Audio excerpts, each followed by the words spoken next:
I know everyone's probably going to be very upset with me at the end of this video, and I can understand why, but I just want to be very open and direct. So in response to someone who had recorded and uploaded her layoff meeting, a lot of people are trying to give a lot of helpful advice, including this person who said, they're a lawyer, do yourself a favor, retain an employment lawyer to review any separation agreement before you sign. I'm going to give this person all the credit in the world. This is not a bad idea.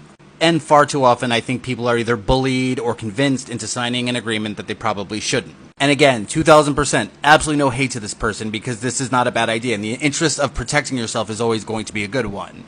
My thought is just what I've seen from the other side. Employment attorneys are a business. And while a lot of them, especially even on this app, I think are genuinely wonderful people and I really appreciate the work that they do it because they generate revenue from it. Lawyers are also not inexpensive.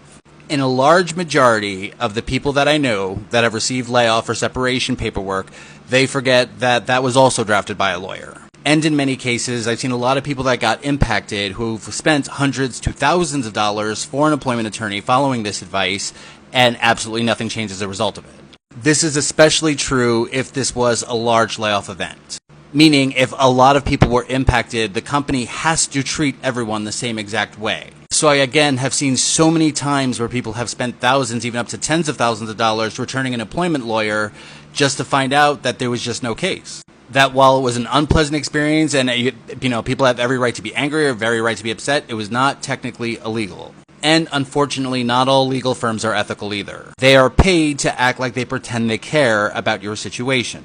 And unfortunately, I have several employment attorneys who are in my LinkedIn who consistently talk about the fact that they regularly bill their clients for 2 to 3 hours of work when really they just pass it off to the youngest person that they just hired who looked at it for 15 minutes. So again, I fully agree with the concept of defending yourself and not just signing something simply because a company gives it to you. I just want people to be very, very aware that employment attorneys are also a business. And truly, I wish there was like a better option because it might feel like you're kind of stuck between a company that sort of knows all the rules and then someone who you're going to pay who could potentially help you or could potentially not.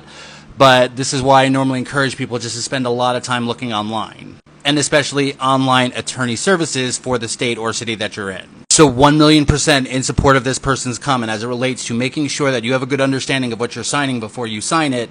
But I also think it's important to realize that if someone is losing their job, they might not be financially solvent enough to hire an employment attorney, especially if it's for a larger company in which employment attorneys are the ones who built the contract, who then also put together the exiting paperwork. Either way, I know it sucks, and there are some employment attorneys out there that I really adore and I think are doing a lot of great work.